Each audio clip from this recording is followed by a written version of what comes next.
Imagine करो, तुम एक रेगिस्तान के बीच में हो, एक पुराने खंडहर से धूल हटा रहे हो, और फिर तुम्हें वो मिलता है, एक डिवाइस, मेटल वायर्स और एसिड का बचा हुआ हिस्सा। ये कोई स्टैच्यू नहीं, कोई हथियार नहीं, ये है एक बैटरी। कैसे हजारों साल पहले के लोग बिना स्टील, इलेक्ट्रिसिटी या व्हील के भी ऐसी चीजें बना सकते थे जो फ्यूचरिस्टिक लगती हैं? बगदाद बैटरी से लेकर पेरू के प्रिसीशन स्टोन वर्क तक और प्राचीन ब्रेन सर्जरी तक, जिसके सक्सेस रेट से मॉडर्न डॉक्टर्स भी जलते हैं। जितना हम पास्ट में खोदते हैं, उतना ही लगता है कि हम ही उनसे पीछे हैं। तो ये है एक बड़ा सवाल, क्या पुरानी सिविलाइजेशंस के पास एडवांस्ड टेक्नोलॉजी थी जो हम बिल्कुल भूल चुके हैं, या कोई और बड़ा राज है? नीचे कमेंट्स में अपने थॉट्स बताओ, क्योंकि ये जर्नी, ये हिस्ट्री के बारे में तुम्हारी सारी सोच बदलने वाली है। बगदाद बैटरी, प्राचीन इलेक्ट्रिसिटी। चलो शुरू करते हैं सबसे अजीब आर्टिफैक्ट्स में से एक से, जो बगदाद के पास 1938 में मिला था। एक छोटा मिट्टी का पॉट, अंदर एक कॉपर सिलेंडर, एक आयरन रॉड और विनेगर या वाइन जैसे एसिडिक लिक्विड के निशान। बगदाद बैटरी, प्राचीन इलेक्ट्रिसिटी। चलो शुरू करते हैं सबसे अजीब आर्टिफैक्ट्स में से एक से, जो बगदाद के पास 1938 में मिला था। एक छोटा मिट्टी का पॉट, अंदर एक कॉपर सिलेंडर, एक आयरन रॉड और विनेगर या वाइन जैसे एसिडिक लिक्विड के निशान। अपने आप में यह कुछ खास नहीं लगता, लेकिन जब मॉडर्न इंजीनियर्स ने इसे रिकंस्ट्रक्ट किया, इसने इलेक्ट्रिसिटी जनरेट की। अपने आप में यह कुछ खास नहीं लगता, लेकिन जब मॉडर्न इंजीनियर्स ने इसे रिकंस्ट्रक्ट किया, इसने इलेक्ट्रिसिटी जनरेट की। हां, एक प्राचीन बैटरी। इसने लगभग 1 वोल्ट पावर प्रोड्यूस की। और यहां है ट्विस्ट, उस एरिया में ऐसे ही कई और जार्स मिले हैं। हां, एक प्राचीन बैटरी। इसने लगभग 1 वोल्ट पावर प्रोड्यूस की। और यहां है ट्विस्ट, उस एरिया में ऐसे ही कई और जार्स मिले हैं। 2000 साल से भी पहले की सिविलाइजेशन को इलेक्ट्रिसिटी की जरूरत क्यों पड़ेगी? कुछ कहते हैं यह इलेक्ट्रोप्लेटिंग के लिए था, चीजों पर गोल्ड या सिल्वर की कोटिंग करने के लिए। दूसरे मानते हैं कि इसके रिलीजियस या हीलिंग पर्पस थे। कुछ कहते हैं यह इलेक्ट्रोप्लेटिंग के लिए था, चीजों पर गोल्ड या सिल्वर की कोटिंग करने के लिए। दूसरे मानते हैं कि इसके रिलीजियस या हीलिंग पर्पस थे। लेकिन असली मिस्ट्री ये है, कोई डॉक्यूमेंटेशन नहीं, कोई ब्लूप्रिंट्स नहीं, सिर्फ आर्टिफैक्ट्स और खामोशी। लेकिन असली मिस्ट्री ये है, कोई डॉक्यूमेंटेशन नहीं, कोई ब्लूप्रिंट्स नहीं, सिर्फ आर्टिफैक्ट्स और खामोशी। स्केप्टिक्स इसको ऐसे ही टाल देते हैं, लेकिन मॉडर्न एक्सपेरिमेंट्स प्रूव करते हैं कि ये काम करता है। तो ये नॉलेज आया कहां से? क्या ये विरासत में मिला था, फिर से डिस्कवर किया गया, या किसी भूले हुए साइंस का सबूत? तो ये नॉलेज आया कहां से? क्या ये विरासत में मिला था, फिर से डिस्कवर किया गया, या किसी भूले हुए साइंस का सबूत? Segment 2, ancient brain surgery, Peru का ट्रेपैनेशन मिरेकल। अब चलते हैं पेरुवियन हाईलैंड्स। इनका बरियल साइट्स के बीच आर्कियोलॉजिस्ट्स ने सैकड़ों स्कल्स डिस्कवर किए, जिनमें बिल्कुल प्रिसाइजली ड्रिल किए हुए होल्स थे। Segment 2, ancient brain surgery, Peru का ट्रेपैनेशन मिरेकल। अब चलते हैं पेरुवियन हाईलैंड्स। इनका बरियल साइट्स के बीच आर्कियोलॉजिस्ट्स ने सैकड़ों स्कल्स डिस्कवर किए, जिनमें बिल्कुल प्रिसाइजली ड्रिल किए हुए होल्स थे। यह कोई रिचुअल या वायलेंस नहीं है, यह सर्जरी है। Segment 2, ancient brain surgery, Peru का ट्रेपैनेशन मिरेकल। अब चलते हैं पेरुवियन हाईलैंड्स। इनका बरियल साइट्स के बीच आर्कियोलॉजिस्ट्स ने सैकड़ों स्कल्स डिस्कवर किए, जिनमें बिल्कुल प्रिसाइजली ड्रिल किए हुए होल्स थे। यह कोई रिचुअल या वायलेंस नहीं है, यह सर्जरी है। यह टेक्निक, जिसे ट्रेपैनेशन कहते हैं, हेड इंजरीज से प्रेशर कम करने के लिए यूज होती थी। यह कोई रिचुअल या वायलेंस नहीं है, यह सर्जरी है। यह टेक्निक, जिसे ट्रेपैनेशन कहते हैं, हेड इंजरीज से प्रेशर कम करने के लिए यूज होती थी। मॉडर्न डॉक्टर्स को मेथड ने नहीं, बल्कि सर्वाइवल रेट ने शॉक कर दिया। यह टेक्निक जिसे ट्रेपैनेशन कहते हैं, हेड इंजरीज से प्रेशर कम करने के लिए यूज होती थी। मॉडर्न डॉक्टर्स को मेथड ने नहीं बल्कि सर्वाइवल रेट ने शॉक कर दिया। 60% से ज्यादा पेशेंट्स जिंदा बचे। कुछ रीजंस में यह नंबर 80% तक पहुंच गया। सोचो जरा, कोई स्कैल्पल्स नहीं, कोई एनेस्थीसिया नहीं, कोई एंटीबायोटिक्स नहीं। फिर भी ये एंशिएंट सर्जन्स जानते थे कि आर्टरीज को कैसे बचाना है और इन्फेक्शन को कैसे कम करना है। 60% से ज्यादा पेशेंट्स जिंदा बचे। कुछ रीजंस में ये नंबर 80% तक पहुंच गया। सोचो जरा, कोई स्कैल्पल्स नहीं, कोई एनेस्थीसिया नहीं, कोई एंटीबायोटिक्स नहीं। फिर भी ये एंशिएंट सर्जन्स जानते थे कि आर्टरीज को कैसे बचाना है और इन्फेक्शन को कैसे कम करना है। असल में survival rates American civil war से भी ज्यादा थे, जो 2000 साल बाद हुई थी। सोचो जरा, कोई स्कैल्पल्स नहीं, कोई एनेस्थीसिया नहीं, कोई एंटीबायोटिक्स नहीं। फिर भी ये एंशिएंट सर्जन्स जानते थे कि आर्टरीज को कैसे बचाना है और इन्फेक्शन को कैसे कम करना है। असल में survival rates American civil war से भी ज्यादा थे, जो 2000 साल बाद हुई थी। उन्होंने इतनी प्रिसिशन कैसे डेवलप की, और सबसे इंपॉर्टेंट, उन्हें सिखाया किसने? असल में survival rates American civil war से भी ज्यादा थे, जो 2000 साल बाद हुई थी। उन्होंने इतनी प्रिसिशन कैसे डेवलप की, और सबसे इंपॉर्टेंट, उन्हें सिखाया किसने? क्या यह खो चुके मेडिकल नॉलेज का सबूत हो सकता है, या किसी बहुत पहले की सिविलाइजेशन से मिली कोई चीज? उन्होंने इतनी प्रिसिशन कैसे डेवलप की, और सबसे इंपॉर्टेंट, उन्हें सिखाया किसने? क्या यह खो चुके मेडिकल नॉलेज का सबूत हो सकता है, या किसी बहुत पहले की सिविलाइजेशन से मिली कोई चीज?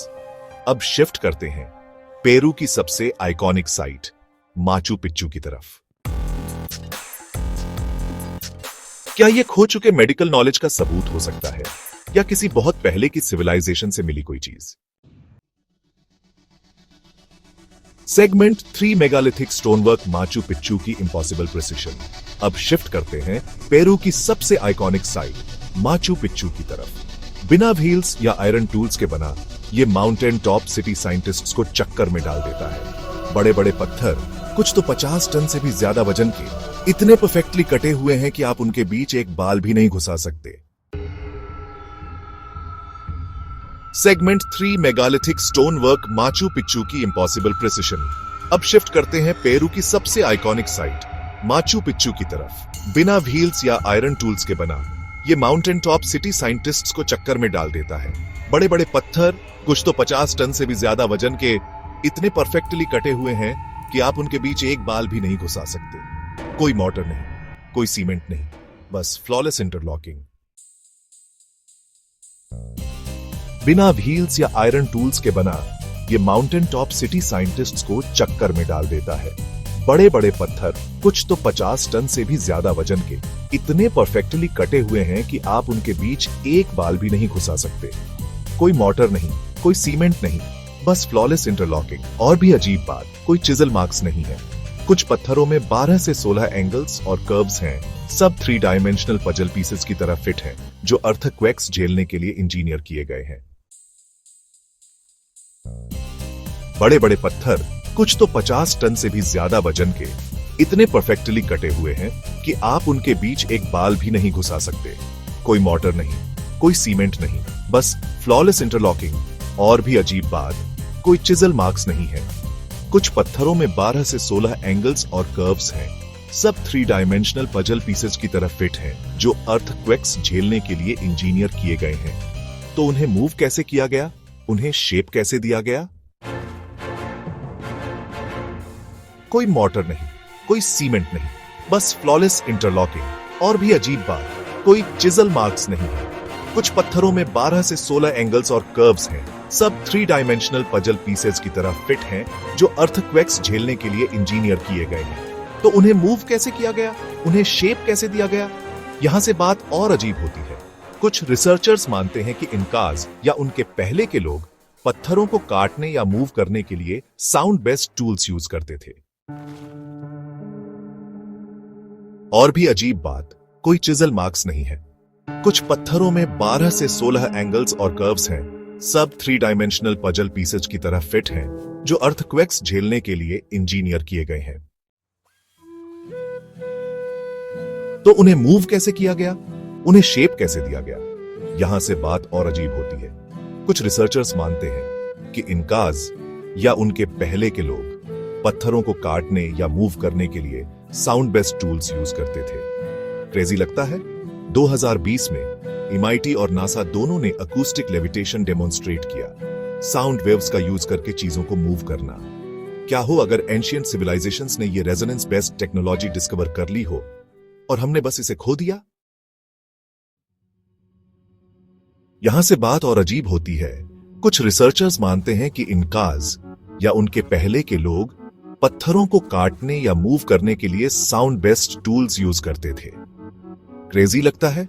2020 में एमआईटी और नासा दोनों ने अक्यूस्टिक लेविटेशन डेमोन्स्ट्रेट किया, साउंड वेव्स का यूज करके चीजों को मूव करना। क्या हो अगर एंशिएंट सिविलाइजेशंस ने ये रेजोनेंस बेस्ड टेक्नोलॉजी डिस्कवर कर ली हो और हमने बस इसे खो दिया? अगर ये सच है तो वो और कितना जानते थे? क्रेजी लगता है? 2020 में एमआईटी और नासा दोनों ने अक्यूस्टिक लेविटेशन डेमोन्स्ट्रेट किया, साउंड वेव्स का यूज करके चीजों को मूव करना।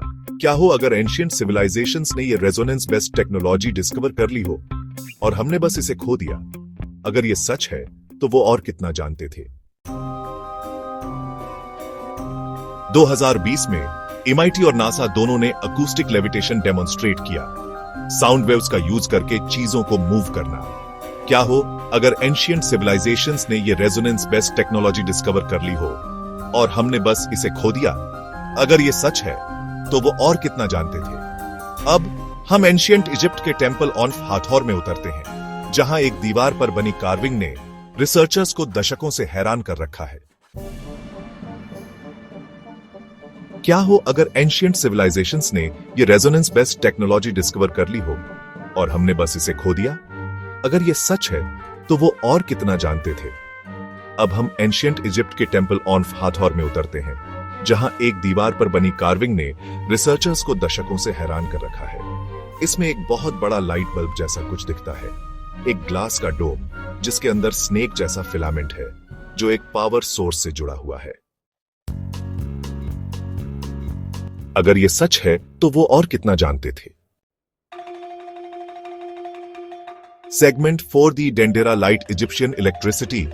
अब हम एंशिएंट इजिप्ट के टेंपल ऑन हाथोर में उतरते हैं, जहां एक दीवार पर बनी कार्विंग ने रिसर्चर्स को दशकों से हैरान कर रखा है। इसमें एक बहुत बड़ा लाइट बल्ब जैसा कुछ दिखता है, एक ग्लास का डोम जिसके अंदर स्नेक जैसा फिलामेंट है, जो एक पावर सोर्स से जुड़ा हुआ है।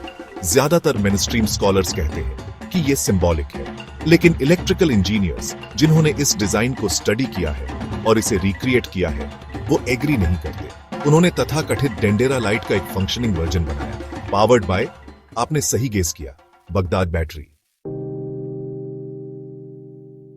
सेगमेंट 4 दी डेंडेरा लाइट इजिप्शियन इलेक्ट्रिसिटी।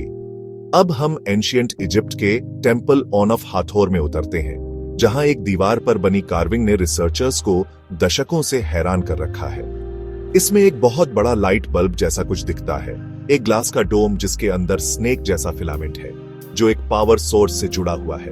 ज्यादातर मेनस्ट्रीम स्कॉलर्स कहते हैं कि यह सिंबॉलिक है, लेकिन इलेक्ट्रिकल इंजीनियर्स जिन्होंने इस डिजाइन को स्टडी किया है और इसे रिक्रिएट किया है, वो एग्री नहीं करते। उन्होंने तथाकथित डेंडेरा लाइट का एक फंक्शनिंग वर्जन बनाया, पावर्ड बाय, आपने सही गेस किया, बगदाद बैटरी। और हां, यह जलता है। इसमें एक बहुत बड़ा लाइट बल्ब जैसा कुछ दिखता है, एक ग्लास का डोम जिसके अंदर स्नेक जैसा फिलामेंट है, जो एक पावर सोर्स से जुड़ा हुआ है। ज्यादातर मेनस्ट्रीम स्कॉलर्स कहते हैं कि यह सिंबॉलिक है, लेकिन इलेक्ट्रिकल इंजीनियर्स जिन्होंने इस डिजाइन को स्टडी किया है और इसे रिक्रिएट किया है, वो एग्री नहीं करते। उन्होंने तथाकथित डेंडेरा लाइट का एक फंक्शनिंग वर्जन बनाया, पावर्ड बाय, आपने सही गेस किया, बगदाद बैटरी। और हां, ये जलता है। कोइंसिडेंस? ज्यादातर मेनस्ट्रीम स्कॉलर्स कहते हैं कि यह सिंबॉलिक है, लेकिन इलेक्ट्रिकल इंजीनियर्स जिन्होंने इस डिजाइन को स्टडी किया है और इसे रिक्रिएट किया है, वो एग्री नहीं करते। उन्होंने तथाकथित डेंडेरा लाइट का एक फंक्शनिंग वर्जन बनाया, पावर्ड बाय, आपने सही गेस किया, बगदाद बैटरी। और हां, ये जलता है। कोइंसिडेंस? इसमें एक और मिस्ट्री जोड़ दो। इजिप्ट के सबसे गहरे टूम्ब्स में कोई कालिक का रेसिड्यू नहीं है, मतलब कोई टॉर्चेस नहीं, कोई खुली आग नहीं। उन्होंने तथाकथित डेंडेरा लाइट का एक फंक्शनिंग वर्जन बनाया, पावर्ड बाय, आपने सही गेस किया, बगदाद बैटरी। और हां, ये जलता है। कोइंसिडेंस? इसमें एक और मिस्ट्री जोड़ दो। इजिप्ट के सबसे गहरे टूम्ब्स में कोई कालिक का रेसिड्यू नहीं है, मतलब कोई टॉर्चेस नहीं, कोई खुली आग नहीं। तो उन्होंने उन बड़े बिल्कुल अंधेरे इंटीरियर्स को रोशन कैसे किया? और हां, ये जलता है।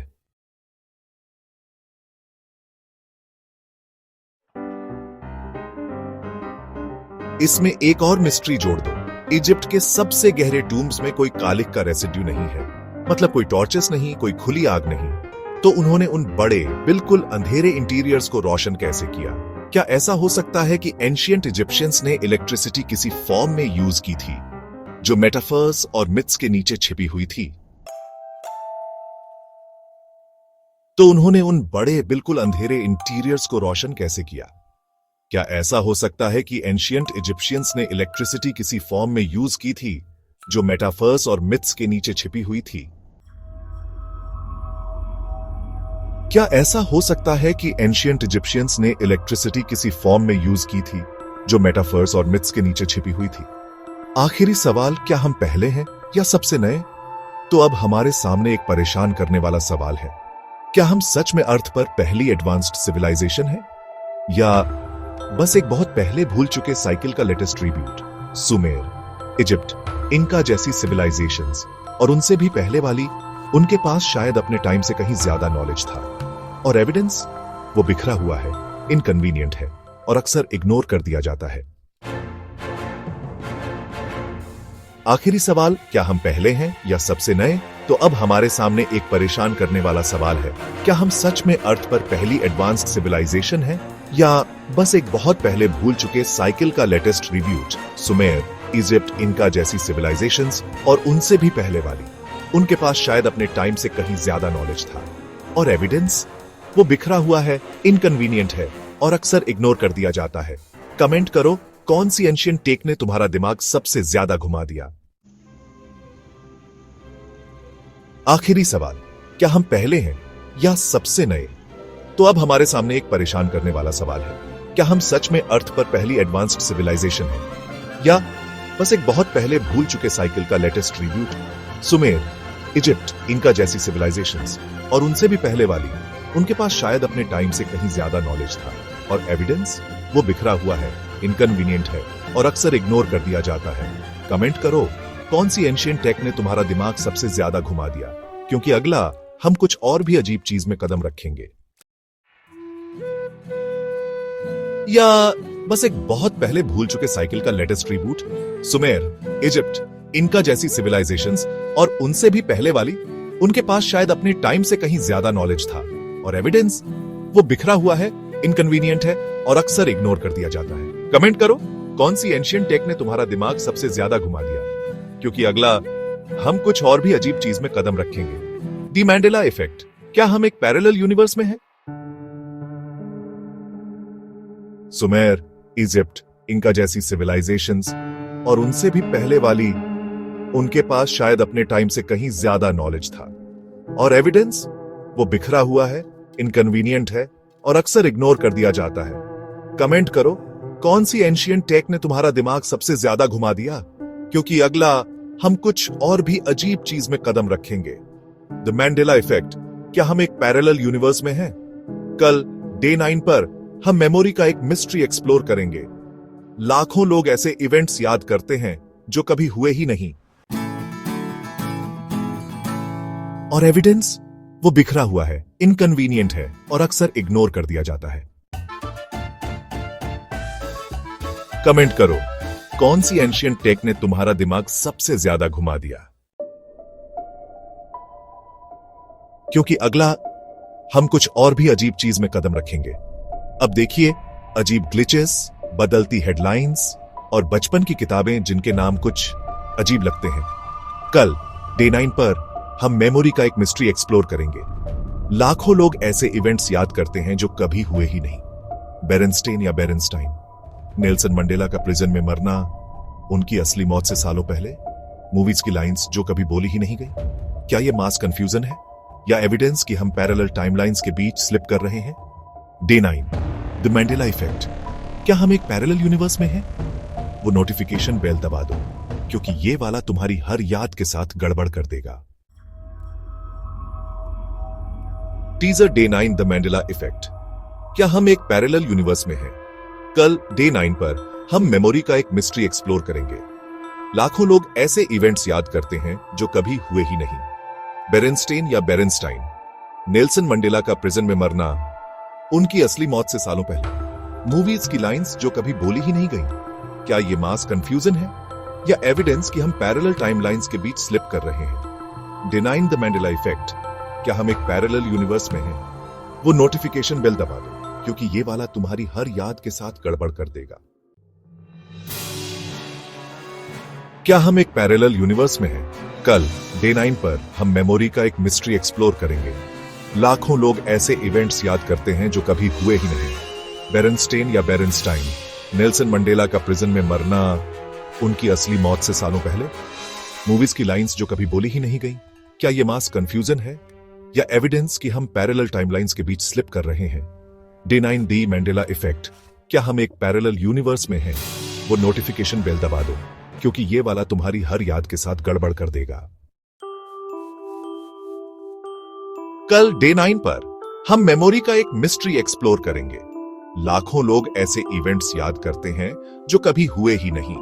बेरेनस्टेन या बेरेनस्टाइन, नेल्सन मंडेला का प्रिजन में मरना, उनकी असली मौत से सालों पहले, मूवीज की लाइंस जो कभी बोली ही नहीं गई। क्या ये मास कंफ्यूजन है या एविडेंस कि हम पैरेलल टाइमलाइंस के बीच स्लिप कर रहे हैं?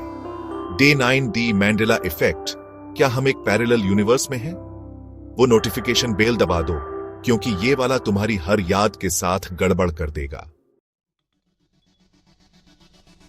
बेरेनस्टेन या बेरेनस्टाइन, नेल्सन मंडेला का प्रिजन में मरना, उनकी असली मौत से सालों पहले, मूवीज की लाइंस जो कभी बोली ही नहीं गई। क्या ये मास कंफ्यूजन है या एविडेंस कि हम पैरेलल टाइमलाइंस के बीच स्लिप कर रहे हैं? डे 9, दी मंडेला इफेक्ट। क्या हम एक पैरेलल यूनिवर्स में हैं? वो नोटिफिकेशन बेल दबा दो, क्योंकि ये वाला तुम्हारी हर याद के साथ गड़बड़ कर देगा। क्या ये मास कंफ्यूजन है या एविडेंस कि हम पैरेलल टाइमलाइंस के बीच स्लिप कर रहे हैं? डे 9, दी मंडेला इफेक्ट। क्या हम एक पैरेलल यूनिवर्स में हैं? वो नोटिफिकेशन बेल दबा दो, क्योंकि ये वाला तुम्हारी हर याद के साथ गड़बड़ कर देगा।